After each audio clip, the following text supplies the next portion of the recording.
And we're back, folks. It is time to learn about some framing. This week, we passed our framing and dry-in inspection on the first tiny home. You can see here we've got the 4 exterior walls going up on the second one. What we're gonna do right now is talk about the aspects of framing a tiny home on wheels that make it just a little bit different than your traditional framing. I'm not gonna tell you how to frame a house, how to frame a wall. We'll talk about some of our header spacings and stuff like that, but I'm not gonna go all the way into that. There's plenty of information out there, and there's honestly not that much to it. So we're just gonna talk about specifically what makes it different when you're doing a tiny home. And we'll just jump right in and do that. I'll do a little walk around of the exterior walls here, and then we'll do a little walk around inside so you can see what's going on.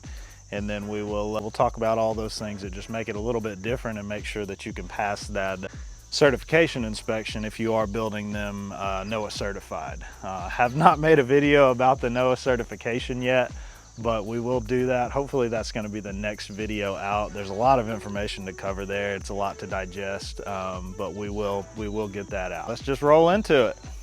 So you can see the 4 exterior walls doesn't look much different than framing a normal house. Got a header down here on the fenders that we will talk about.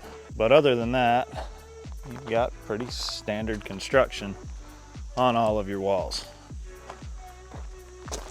The difference, big difference, is when you start talking about this bottom plate and what all is going on there. And we'll get into that right now. This is the one we've got dried in. We've got too many rafters up there. What happened here, we've got 24-inch spacing between these double 2x4 rafters.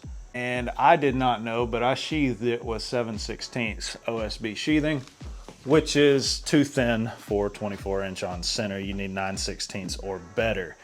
Instead of trying to pull that sheathing up and replace it and probably replace the rafters in the mix, what we did, we just put a single 2x4 in between each double, and that satisfied our code requirements.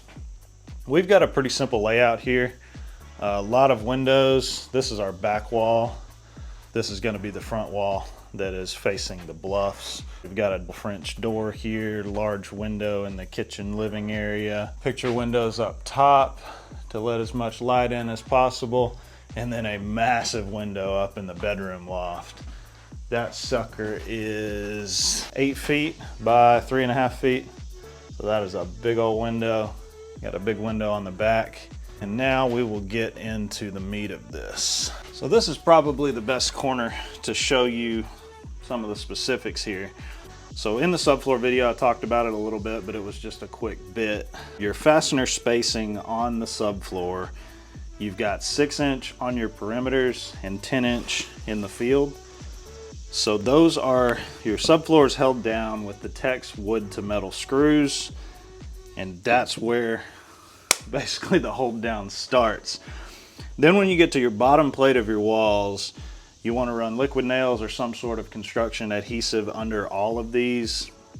And then you're also going to have these studs. There's a few different ways to do these. Majority of ours are welded onto the trailers, and they came that way, so we used them. If you know your plan, when you order your trailer, you can have these put in exactly the locations that you want. So we didn't know our floor plans when we ordered the trailers, so we basically just cut out the ones we didn't need, kept the ones we did, and then when you go to, if you need one that you don't currently have welded on the trailer and you're already to this point, you can actually drill through your plate, drill through your trailer, and what the code requires, it's a 1/2-inch stud, so you'll take 1/2-inch all thread. On the bottom side, you're gonna have 2 nuts and a lock washer to hold that bottom there. And then on the top, the code recommends a 3-inch washer, which works in some locations, but only if you've got your stud right in the middle of that bottom plate.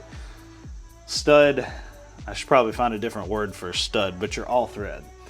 So I'll use all thread instead of stud. So you got all thread and stud. But this one here we added, you can see it's a little further back. We may have been able to use a 3-inch washer on that, but we wound up going with 2-inch washers.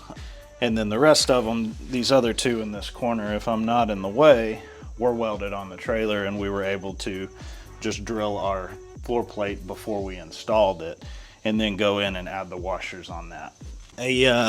Another big thing that you do see on a lot of houses, but you see a lot more, and the code requires a lot more on these tiny homes on wheels, on trailers, are all of these hurricane ties. So your king studs require hurricane ties on the top and bottom. That's these guys or equivalent. There's a lot of different attachments and ties and anchoring that will suffice to pass that inspection. We went with these hurricane ties. They've got 10 nails in each one, and you do have to put nails in every hole. So that's what we went here. We've also got them up top. It was a lot of nails, a lot of hand hammering, because you cannot use the nail gun with those. I guess maybe you could if you're really good at aiming it, but it's tough to hit that little nail hole, so you do have to do all those by hand with 10 in each tie. I think we've got somewhere around 40 or 50 ties in this whole thing, so that is a lot of nails to hammer in by hand, but that's part of the fun, I guess. Get you a little close up here. So one of the requirements, you've got to have these guys at each corner 1 foot from your corner. So you've got to have 2 at each corner, and on each leg it needs to be at maximum 1 foot from your corner. And then as far as just the regular spacing for these studs down your long walls and short walls, they need to be 4 feet on center or better. And you've also got to have them by your king studs and by your openings where you can get them. You can see over here we didn't have anywhere on the subfloor, anywhere on that bottom plate to add one, so we didn't. It's got liquid nails under it, as some hold, but your structure of your entire wall, your top plate, basically your whole house is enough in those instances when you can't, if you just can't do it, you can't do it with your design. But then we pick up here on the other side of our fender, and you can see we've got 4 foot spacing all the way down, 1 foot from each corner, 4 foot spacing, and then let's peek through there, focus. Same thing on that corner, and then come all the way around. Up here you've got a hurricane tie on every single rafter. I did not put them on these additional rafters because all those did was satisfy my strength requirement to go under that sheathing. The hold down requirement basically is satisfied as it is. Had we gone with 9/16 OSB, we wouldn't even have these here. So it's sort of the same when you're talking about that hold down strength. You can see we've got some of these nail plates in our headers, these hammer nail plates. These are just metal plates with spikes in them that you hammer in. That just gives you a little bit of extra strength. It gives you a little bit of shear strength to hold in this direction. And that's just going to overall give a little more strength. It's not required by code or anything, but it's a really easy way to add some strength. But you can see we've got these ties on all of our rafters. Like I said, we've got them on our king studs, top and bottom, all the way around. So there's a lot of ties in this thing. A lot of people on rafters, what we'll do, because on a tiny home your biggest consideration is your height, instead of using a 2x6 rafter, which is fairly standard in the construction industry, we'll actually double up a 2x4 to get the same or similar good enough strength without taking up 2 more inches of height. So we get more ceiling space in here. And same with the flooring under our loft, works the same way. Another thing to consider that does make these just a little bit different than building on a house is your fender wells. So on a lot of trailers, the fender wells are just fender wells. They're not load bearing. They're not designed to hold any weight. So you do have to have a header above those, as if this was a door or window or any other kind of opening. These are the largest headers that we've got in the whole unit.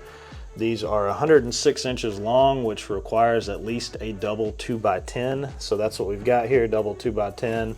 Kind of tough to see because I've got my OSB that makes up that width on the outside. Generally, you'll see this in between your 2x10s, and that's the way I've got it on the second one. But we did just kind of got ahead of myself on the first couple and did the rest to follow suit. So that's what we've got on this one. But You do need that header if you don't have reinforced fender wells. A lot of your manufacturers do make reinforced fender wells that are designed to be load bearing. So you can actually just run a bottom plate. These studs would come all the way down to your bottom plate just like they do around the rest of the house. So definitely something to think about there. It's not a huge deal to add this header. You open up some more room for wiring and plumbing and stuff if you don't have it, but this is going to be no issue. We ultimately decided to go with the trailer manufacturer we went with, and it was not a deal breaker. If it is for you, make sure you find somebody who's making these reinforced fender wells, and then you won't have to worry about it. I will talk for just a minute about how I did this, because most of it was done on my own. I did call in my dad to help me when it came time to raise the walls, but this can be done with one person and maybe an additional person just for extra hands. It doesn't have to be somebody who has skills or particular strength or anything like that. Just somebody to give you an extra hand while you're doing it goes a long way. But I built all these walls flat on the ground in the shop. I've got the whole thing 3D modeled, and I'm sure you'll see that at some point. But I just went by my model, built all my walls flat on the ground in the shop, stacked them up against the wall, and then once we were ready to actually put them on the trailer, that's when I called Dad over, and we just started laying them up there, just like we talked about, drilling these holes in the floor plates and doing your liquid nails, throwing them up and gluing them together. There's really not that much to it. It's one thing I really like about this system, and really any framing system, any modern framing system that we have now. It's just a lot different than my world in building furniture. In building furniture, I keep very, very tight tolerances. I need everything to be exact and pretty and clean and strong and not wiggle. But here, it's kind of a cool thing. Any given component is not very strong by itself. But when you put the whole system together and get your sheathing on and everything is tied in properly, it creates a house that will last, generations. And that's a pretty cool thing. So you've got those flat walls, and before they're installed, you can just rack them side to side. You can shake them. Your nails don't hold a lot. Your nails are made to flex with the walls. So nothing is very rigid until you get it all tied in together. And I think that's a pretty cool thing. It's a pretty cool change of mindset for me to go from tight tolerance, very sturdy, very rigid furniture to doing something like this that is right now it's not very rigid. You can see we've got it braced up in several locations. But as soon as we get our exterior sheathing on, our rafters and our roof sheathing, this thing's gonna be rock solid. And so one last thing that bears mentioning is the very first step. So you wanna get your trailers completely level as you can get them, because when you're putting your walls up, you're gonna need to check level on those walls. If your trailer's out of level and you level your walls to earth level, obviously that's gonna be a problem down the road when you level the trailer. So definitely make sure that trailer is leveled when you get started. And with that, I think that pretty much covers everything that you need to know as far as framing a tiny home on wheels for certification. There's a lot more that you can do on these things. There's a lot of diagonal strapping and additional anchoring bolts and go bolts and things like that. What a go bolt is, if you don't know, is actually an all thread that runs all the way up the wall and through your top plate. So it's similar to the anchors, but it goes all the way up and holds it down from the top plate as well. The reason we didn't really go overboard with that kind of thing is that these two units are only going to be on the road for about probably 30 minutes, under 30 miles an hour, and that'll be the only time they're on the road. Once we get them in place, they'll stay in place in perpetuity. So we didn't feel the need to go over the top on a lot of that strengthening and stuff. But like I said, we did pass our framing and sheathing, framing and drying inspection. So we know that what you see here will satisfy, it will certify, and it's gonna do its job just fine. A lot of people do a lot more depending on their applications, and some people just like to go overboard. We didn't really feel the need to on this. We feel like what we've got is plenty. I think that about covers everything. So I did get some footage of building the walls flat on the ground in the shop. So I'll play that next, and we'll give the breakdown like we always do of the materials list, cost, and things like that. Time-wise, I would say if you're building this by yourself or just with one person helping, you don't really have a whole team or anything like that. On something about this size, these are 28 by 8. I actually started framing these walls last week, Thursday, and expect today's Thursday, so it's a week later today, and expect to have this thing dried in by tomorrow or Saturday. So give yourself about a week and a half to 2 weeks if you're planning on doing it on your own. With a full team, honestly, you could get these things dried in a day. If you've got a full team and several people who know what they're doing, you can get through this pretty quick. It's not that long of a process. But with just one person, it's just the sheer size of it makes it last a little bit longer. So without further ado, we'll get you that breakdown. We'll show you the footage of building those walls flat.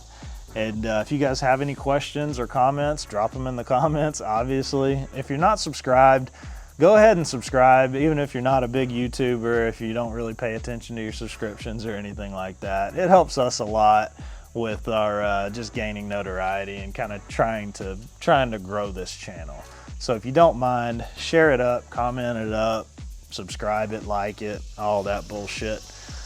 I don't like to ask for that, but that's what we're trying to do here. These are going in a location that is not generally searched on Airbnb or VRBO or any of those other ones. So what we're doing is just trying to get it out as much as we can through word of mouth, and that's what this is. This is word of mouth with a screen. So tell all your friends, stay tuned, share it on your socials. It helps us a lot. We really appreciate it.